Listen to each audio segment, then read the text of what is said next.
안녕하세요. 튼튼부동산입니다. 이번 컨텐츠는 서울 부동산 시장 슈퍼사이클 진입에 대한 근거와 급지별 매수 전략을 준비하였습니다. 향후 이재명 정부 기간 동안 반드시 대응이 필요한 내용이니 반드시 이해하고 넘어가셔야 합니다. 먼저 2015년 서울 부동산 계급도입니다. 강남구 기준 평당 3,088만 원이었습니다. 10년이 지난 2025년 서울 부동산 계급도를 보면 지역별 편차를 고려해도 약 2배에서 2.5배 상승한 것을 확인할 수 있습니다. 강남구 기준 연평균 약 8.33% 상승하였습니다. 이 또한 강남구 내에서 A급 단지와 그 이하 간 차이가 존재하기 때문에 실제적으로 여러분들이 관심 있어 하는 단지는 연 10% 이상 상승했다는 것을 예상할 수 있습니다. 다음은 2025년 서울 아파트 주간 상승률입니다. 오늘 기사를 보면 서울 아파트값 18주 연속 상승세를 이어나가고 있습니다. 특히 강남 3구 내 재건축 단지 위주로 미래의 신축에 대한 선수요가 강한 쏠림 현상으로 나타나고 있습니다. 이제 서울 부동산 슈퍼사이클 진입을 예상하는 근거를 말씀드리겠습니다. 먼저 6월 3일 대통령으로 당선된 이재명 정부의 돈풀기입니다. 내수 경기가 박살이 난 상황으로 계속적인 추경에 대해서 논의 중이고 곧 실행될 것으로 보입니다. 시장에 돈이 풀린다는 것은 물론 소비 증진에도 도움이 됩니다만 결국 실물 자산으로 돈이 이동합니다. 즉 화폐 가치는 쓰레기가 된다는 의미입니다. 다음은 본격적인 금리 인하 사이클에 진입했기 때문입니다. 5월 28일 한국은행 이창용 총재는 기준금리 인하를 발표하였고 연말 기준 예상은 2.0% 인하, 2025년 국가 성장률이 1% 미만으로 예상되어 추가적인 금리 인하도 가능성이 높다고 발언했습니다.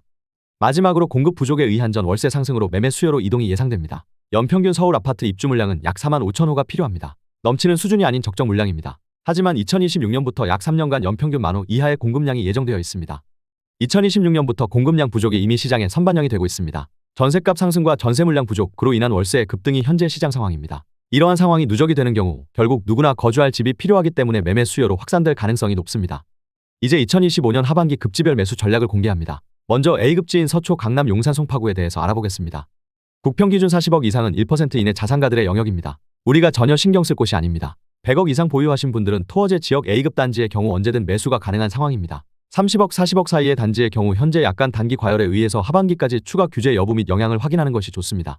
A급지의 30억 이하 단지의 경우는 현재 강남 3구 및 용산구 토지거래 허가구역 재지정으로 인해 다소 거래가 주춤한 상황입니다. 그로 인해서 비토어제 지역인 마포 성동의 A급 단지와 가격 차이가 매우 좁혀졌습니다. 이 가격 구간은 평수를 줄이더라도 토어제 지역을 차라리 매수해서 실거주 요건을 채우는 것을 추천드립니다.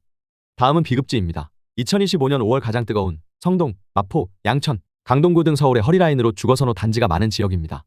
앞서 말씀드린 것처럼 20에서 30억 구간은 단기 과열입니다. B급지의 최상위 단지 84타입은 토어제 지역의 59타입과 거의 가격이 붙어 있습니다.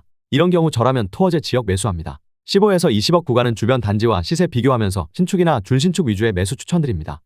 마지막으로 C급지입니다. 현재 B급지로 강한 쏠림 현상이 어느 정도 마무리가 되면 풍선 효과로 상승이 기대되는 지역입니다. 전체적으로 아직 2021년 정고점에 다다르지 못한 단지가 많이 있습니다. 10억, 15억 구간은 최대한 신축 위주로 입지 비교해서 매수 추천드립니다. 10억 이하의 단지는 바로 매수하는 것도 좋지만 C급지의 신축 단지가 상승세를 예상대로 이어나가 줄지 확인하면서 매수 준비를 하시는 것을 추천드립니다. 자, 이제 오늘의 컨텐츠 정리 들어갑니다. 지난 10년간 강남구 기준 부동산 연평균 8.33% 상승했습니다. 그리고 현재 18주 연속 서울 부동산 가격이 상승세를 이어나가고 있습니다. 향후 약 3에서 4년간 서울 부동산 슈퍼사이클이 오는 이유는 현 정부의 경제 살리기 위한 막대한 추경과 금리 인하 사이클 진입, 공급 부족에 의한 전 월세 상승이 매매 수요로 이동될 가능성이 높기 때문입니다. 급지별 매수 전략으로는 40억 이상은 A급지, 30억, 40억 구간은 하반기 규제 여부 및 영향 확인 후 진입, 20억, 30억 구간은 토어제 지역의 구축이나 소형 평수를 추천드립니다. 15억, 20억 구간은 B급지 위주가 좋을 것 같습니다. 마지막으로 10에서 15억 구간은 C급지의 신축 위주로 입지까지 고려해서 매수 계획을 세우시기 바랍니다. 오늘의 준비된 컨텐츠는 마무리되었습니다. 저는 올해부터 현 정부의 약 임기 4년차 정도까지 종합적인 상황이나 분위기를 고려했을 때 2차 벼락거지 시즌이 도래한다고 예상합니다. 아직 이 시장의 진입 기회는 얼마든지 남아있다고 생각합니다. 가장 중요한 것은 기회를 잡기 위해서 준비된 사람이 되는 것입니다. 마음 편하게 살기 위해 전세 연장하지 마시고 적극적으로 가용 가능한 금액 내로 내 집 마련하시기 바랍니다. 대한민국 가장으로서 가혹한 사회로부터 살아남기 위한 위대한 도전에 동참하시는 여러분들 응원합니다. 감사합니다.